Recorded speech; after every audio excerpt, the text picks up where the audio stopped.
Assalamu alaikum wa rahmatullahi wa barakatuh, mes chers frères et sœurs. Nous sommes aujourd'hui au verset 7 de la sourate Yusuf, dans lequel Allah subhanahu wa ta'ala dit « Il y avait certainement en Yusuf et ses frères des exhortations pour ceux qui interrogent ». Sourate Yusuf, verset 7. Le mot traduit ici par leçon est le terme aya. Comme nous l'avons déjà expliqué, aya signifie à la fois signe, leçon et miracle sur lequel on doit réfléchir. Dans plusieurs passages du Coran, Allah Azza wa Jal dit qu'il y a des signes pour ceux qui réfléchissent, c'est-à-dire yatafakkarun. Ailleurs, des signes pour ceux qui méditent, yatadabbarun, et encore ailleurs, des signes pour ceux qui utilisent leur raison, yaqilun. Mais ce verset de la sourate Yusuf est unique. C'est le seul endroit dans tout le Coran où Allah Azza wa Jal dit que ces signes sont des leçons pour ceux qui demandent, c'est-à-dire yas'aloun. Subhanallah. Voyons donc, mes chers frères et sœurs en islam, la sagesse du mot demander, car Allah Azza wa Jal dit, en vérité, dans l'histoire de Yusuf et de ses frères, il y a des signes pour ceux qui demandent. Le fait de demander, c'est-à-dire es-su'al, représente le premier niveau de curiosité. C'est le point de départ de la recherche du savoir. En revanche, penser, tafakkur, et méditer, tadabbur, implique un degré plus profond d'investigation intellectuelle et spirituelle. Ici, le sens est clair. Les signes contenus dans cette sourate sont si évidents qu'il n'est pas nécessaire de plonger dans une longue méditation pour en comprendre le sens. Il suffit simplement de demander quels sont les miracles, quels sont les signes, que puis-je en tirer comme enseignement. Et quiconque pose ces questions sincèrement trouvera les réponses, car la sourate Yusuf est limpide et accessible à tous. C'est d'ailleurs ce qui explique pourquoi elle touche autant de cœurs et résonne avec autant d'âmes. Elle parle à l'esprit comme au cœur avec une simplicité désarmante. Mes chers frères et sœurs en islam, voyons maintenant les trois dimensions de la sourate Yusuf. Puisque chaque aya est un signe, une indication et une leçon, les savants ont expliqué que la sourate Yusuf renvoie principalement à trois grandes vérités. Tout d'abord, la puissance d'Allah Azza wa Jal et sa sunna, c'est-à-dire sa manière constante d'agir dans le monde. La sourate démontre comment Allah subhanahu wa ta'ala contrôle les événements, guide les âmes et fait triompher la justice. Deuxièmement, la véracité du messager sallallahu alayhi wa sallam.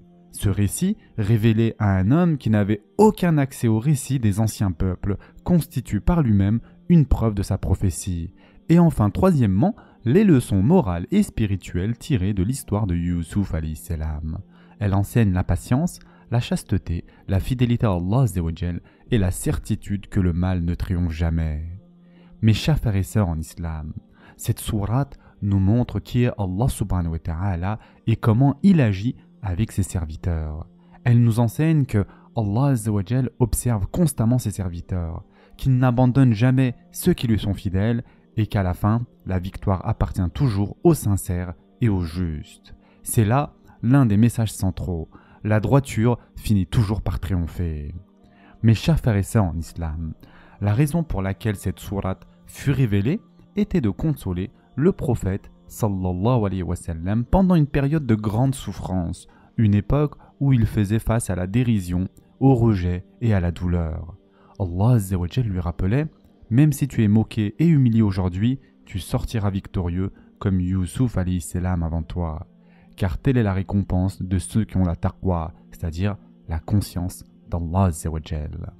Ainsi, toute la sourate Yusuf est en elle-même une aya, c'est-à-dire un signe éclatant de la véracité du prophète Mohammed sallallahu alayhi wa sallam.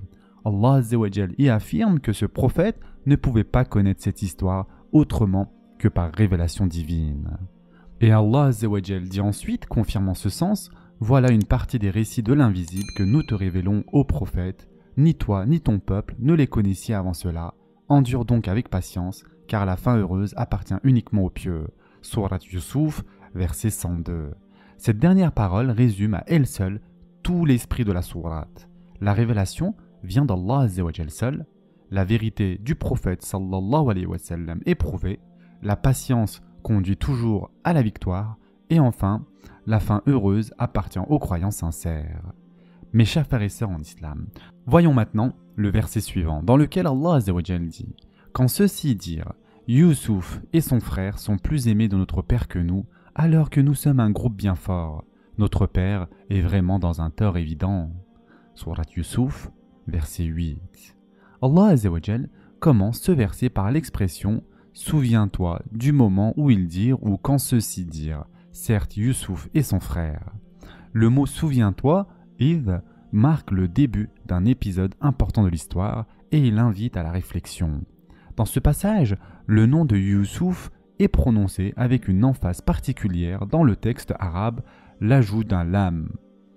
Dans ce passage, le nom de Youssouf alayhi salam est prononcé avec une emphase particulière dans le texte arabe, l'ajout d'un lam d'insistance. En effet, Allah Azza wa Jal dit « Izqalu la Youssoufou ».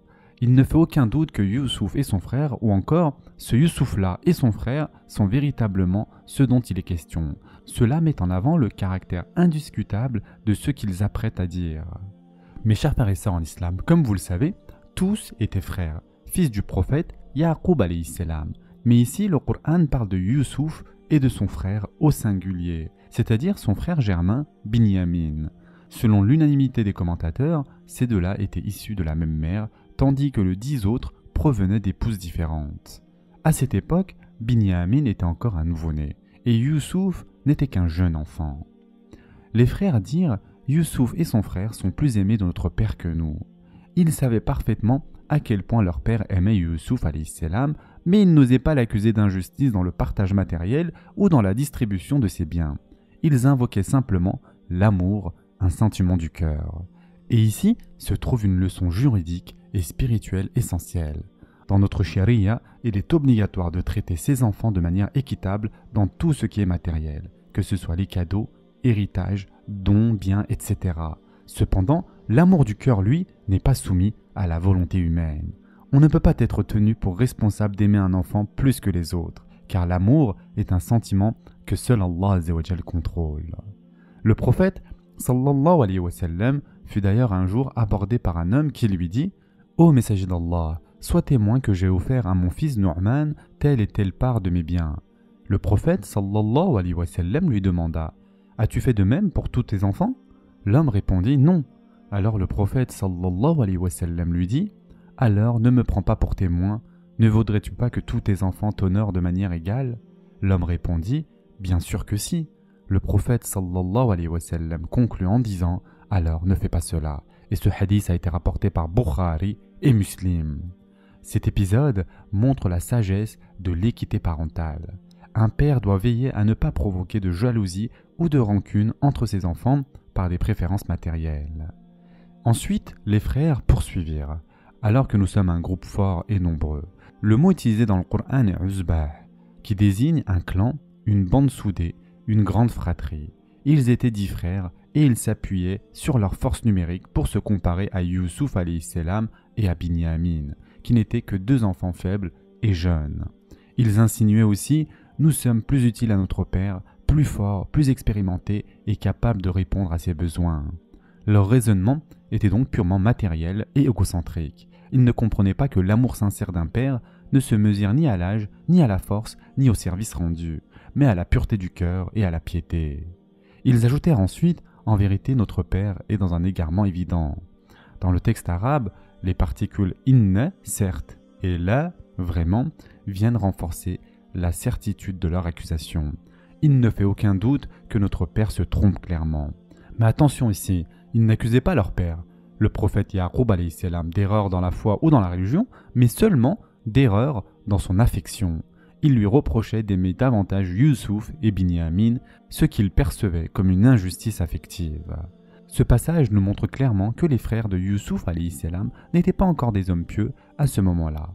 S'ils avaient été justes, ils n'auraient jamais critiqué un prophète, ni laissé la jalousie les envahir. Et ici, le Coran révèle une vérité essentielle. Le cœur d'un père s'attache naturellement à l'enfant le plus vertueux, le plus doux, le plus sincère, non à celui qui est le plus fort ou le plus bruyant.